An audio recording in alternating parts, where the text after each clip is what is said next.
Hey, cowabunga dudes and dudettes. Welcome back to the channel Ace's Place 22, where I'm Ace. And this is my place, and it is another Turtle Tuesday. And this is awesome. Pretty stoked on what we're going to be taking a look at here. It is, as some would say, an ultimate action of a character that I will never, for the original figure anyways, I will never own the original figure of this character. And who is it we're talking about? That's right, someone you've never heard about, but a classic to us TMNT fans, and that is going to be the Super 7 Ultimate Scratch the Cat. Absolutely. TMNT, Teenage Mutant Ninja Turtles. So, as always, if this is what you're down for, if you want to watch this, grab yourself a slice of pizza, get a nice cold drink, kick your feet up, and enjoy the next, I don't know how long this video will be, so just insert, the time. So, yeah, there you go. That's what we're doing today. Turtle Tuesday. Super excited. Let's do it right now. No, we can't do it right now. We gotta wait. So, we'll be right back after these messages.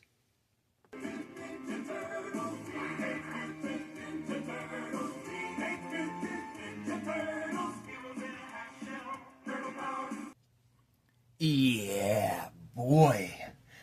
Look at this box. Now, if you're unfamiliar with Super 7 and the Ultimates lines, I'm pretty sure it's the same with all of their properties. Usually, I bought one where it didn't come with it, so that could have just been the specific store. But usually when you buy these Ultimate Super 7 figures, they all have this fantastic outer sleeve that goes all the way around, holding in the absolute goodness that is inside this box. Now, I'll be honest, this is only my third Super 7 figure that I've ever bought, an Ultimate one, with the first two being I have a Leonardo from the animated series, and then I also have Krusty the Clown from The Simpsons. Now, the Krusty the Clown did come with the outer sleeve. The Leonardo did not.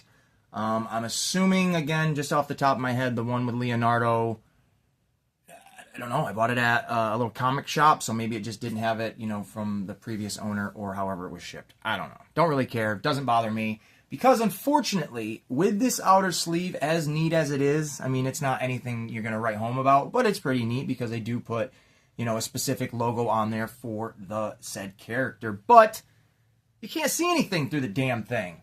So even if you have this cool outer sleeve, you're just like, well, what do I do now? Am I an inbox collector and I leave it as this? Like, what do I do with the outer sleeve once I take it off? Do I just throw it away? Well, I don't really want to.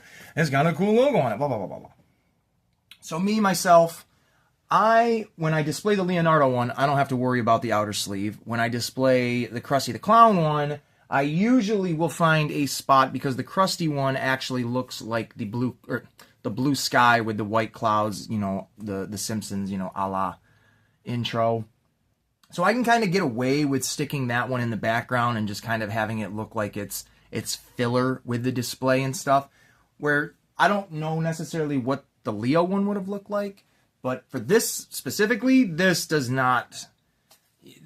look good in a full display of figures or other, animated style boxes or whatever. Like, this is just very plain. I enjoy it. I like the idea of it. I appreciate it, but I don't really care about the outer sleeve. What we care about is what's on the inside. And we're going to slowly reveal Scratch. Oh my God, my hand won't go up far enough. There we go. We have to tilt it a little bit because my shelf is too tall. There we go. The nice reveal. Let's pretend like that was a really perfect reveal right there with a pull. So we'll bring the camera up. Sorry about that glare. It is going to be there. No, it's not. We can get rid of it. There it is. So there we go. That is Scratch the Cat with all of his goodies. He's got his little fish in there, his ball and chain, a cake gun, 2 nail files. You can see the bigger one to the right of him, and then he's got a smaller one on his necklace. 2 different head molds, a hammer, little buddy jailbird, and a bag of money. This dude is pretty sweet. Now, where did I pick him up? Hell yeah, I'm going to share that information. I picked this guy up on Big Bad Toy Store. He was only $22. I think it came up to maybe $27 with the shipping included. $22 for this guy. So I thought, hey, like I said before, I'm never going to own the original Scratch the Cat because he is an extremely rare figure and an extremely expensive figure in the upwards of like $2,000.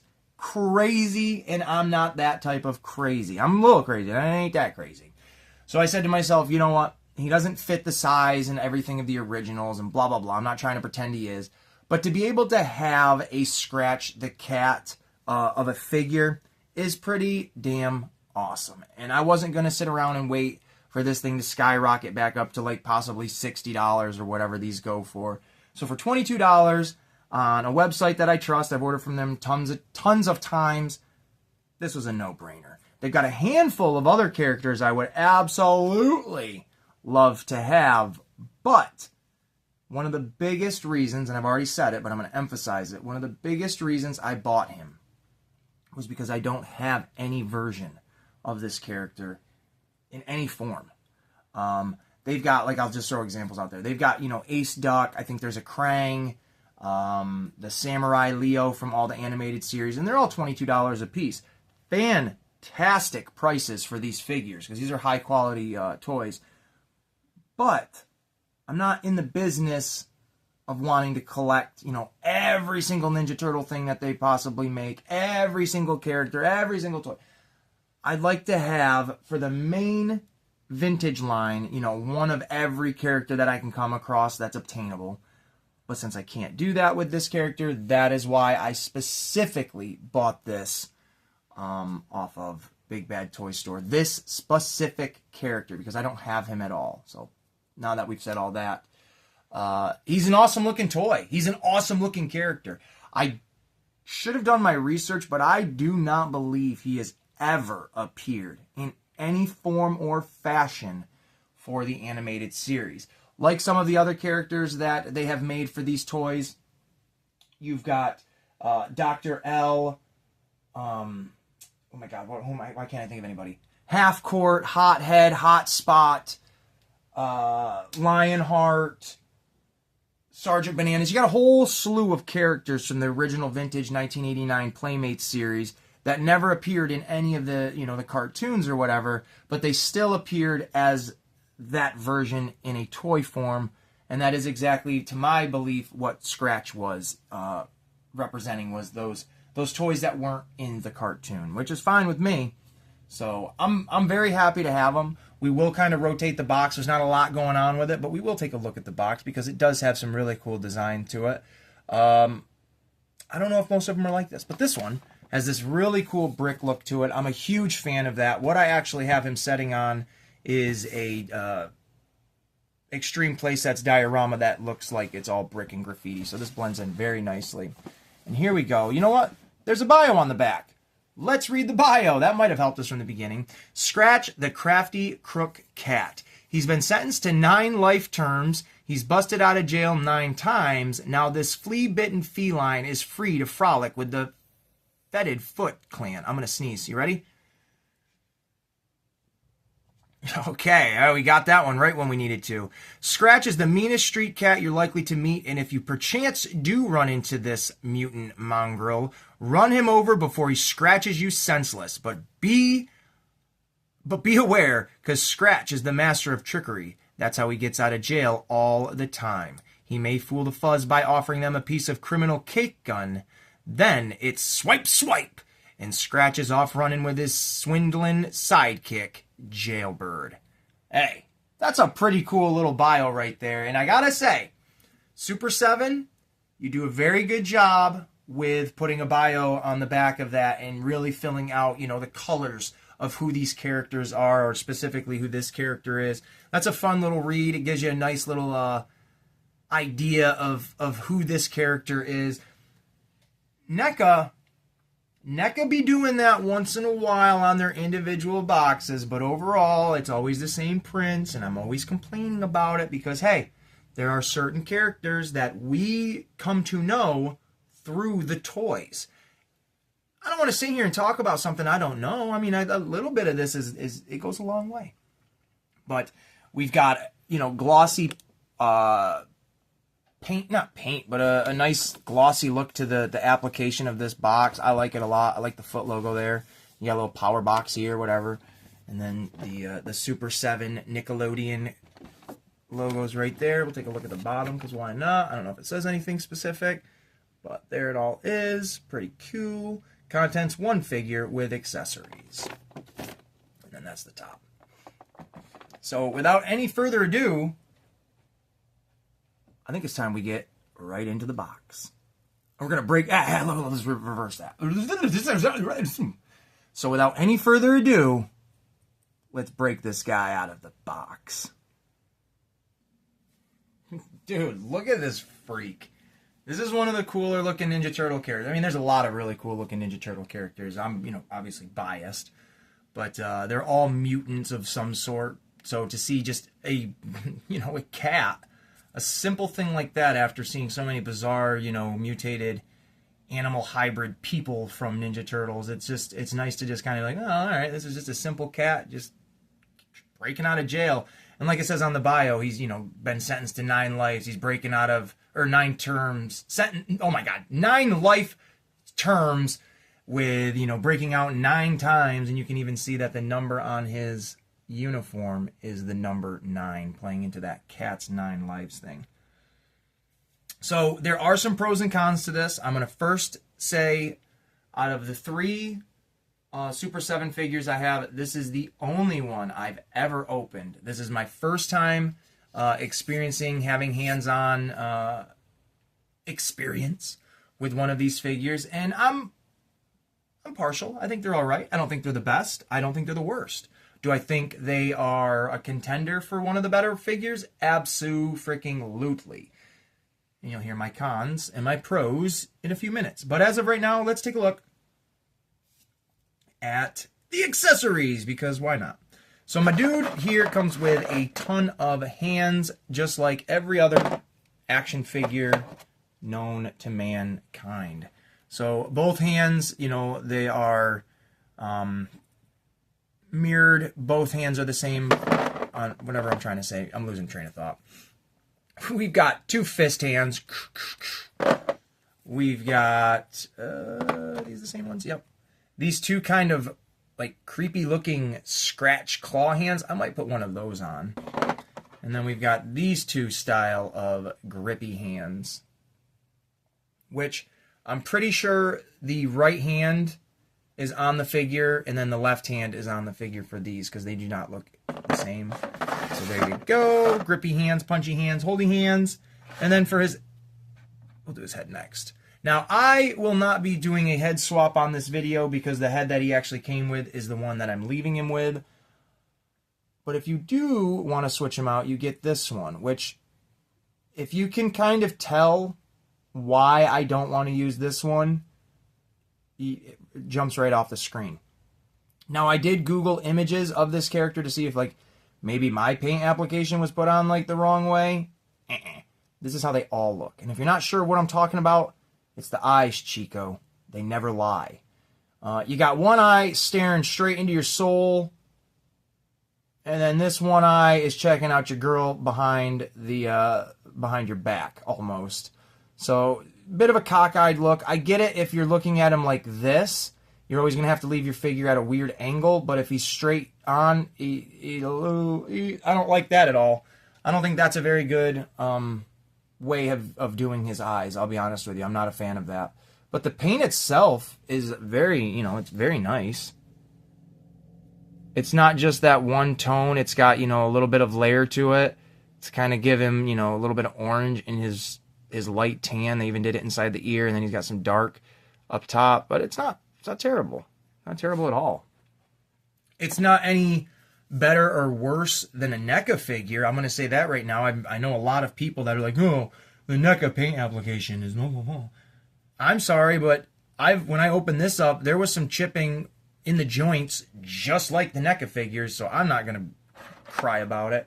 So the other accessories we got are his trusty little hammer that looks like it's been broken, and he just taped it back up. It's a pretty cool little accessory. Got this giant nail file. Holy humongous. That thing is massive. But he also has one. We'll take a better look at it right there. And then this super sweet sack of money. I thought it was just, just this until I rotated it around. Look at the little gold pieces and like the ring in there and stuff like that. Obviously, it ripped right out and it's spilling out. This isn't going to look good in his hand by any means because of the flat bottom. If it was just a round bag or whatever, maybe. But this is more of a, set it by the character or display it however you want. But I thought that was pretty sweet that they actually had the... I know... Oh, it's the Simpsons accessories I'm thinking of. Because here is like a NECA little money bag. It's just simple as it is. That's pretty similar, but just way bigger. The Simpsons ones that they've done show like the dollar bills and stuff like that sticking out of the bag. So there's cool varieties out there for stuff like that. So it's nice to see a newer look to it, especially with all the gold coins shimmering out. I think that's just sweet. Then his only other accessory besides the two that he's holding is his little buddy, Jailbird. Look at this dude. Inmate number 1, and he's flipping his little coin. I don't know anything about Jailbird. I do know, though, if you bought the original Playmates one, you would 100% get these accessories in that set. But also, not only does he come with all those, he comes with the accessories that would harken back to the original Playmates line. I do not have plans. Let me see if I can actually just take this out. Yeah, all right. I do not have plans on breaking these off or using them in any other fashion. I'm going to leave these just as is, and I just think it's cool that they do that. So almost every Ninja Turtle action figure comes with a little mold that has all their weapons on it. We call it a weapons rack, I guess, if you want to do it like that. And these Super 7s are no different, paying homage back to the original Playmates line with having this weapons rack. And you would just snip all these, little extra pieces off. And that's why there is a flat piece like that right there. I was wondering, I'm like, what the hell would that have been? But that's because of the way it was molded. I got it now. We can see that. But it is interesting that they give you the big ball and chain like this. It's very interesting because you can't open that up. That is a solid molded piece. So unless you can pop off legs and feet, I don't know how you get that on. But again, it's interesting that they would give that to you that way because let's take a look at this. Here is the ball and chain that comes attached to him already. And it's actually on very, very, very light chain. The ball is actually way heavier than this chain. This chain is probably barely an ounce. The ball, I don't know, a few ounces. Not a pound. But you can see right here that this is molded right onto his leg. So I don't know what you would do that for other than just the nostalgic purpose. But we'll take a look at this accessory, which is just his dead fish that he's been gnawing on, it looks like. That's a pretty cool little piece right there. And then his last accessory, if you will, whoa, down for the count, is his cake gun, which makes sense in hindsight now that I read the bio, him having a cake gun. This was clearly hidden in the cake, and that just looks very sweet. Got a couple candles up there, so they painted it. You got a nice white cake with some chocolate frosting. And then here is our fallen friend, or fallen feline. Scratch the cat. He's got great, articulation. He's not stiff or anything like that. He is a little bit loose in this leg. It's not broken loose, but just compared to everything else, it is a little bit more loose. Now, my cons, I'm just going to get them right out of the way first. He is a sweet-looking figure. I have no issues with the way it looks. I have no issues with any of that stuff, but my only couple of bugaboos is there is no swivel here in the biceps, so I'm accustomed to that with a many assortment of figures that I have in my collection. It's very limited on ones that I don't have. They're mostly like old school figures that don't have that articulation there. So you can't get a wide variety of range that way. Yes, you can move, the elbows around and stuff like that, but that's an unnatural look. If you were able to, I have a little bit more play, I guess. And then my only other thing is, honestly, is this tail. The tail looks great. It's very, very nice. It's not sequenced right. in the paint here, in the color. I don't care. But it comes off super, super easy, which is not a problem. It goes on really easy. And it's not really a gripe. It's more of like, oh, I'm shocked.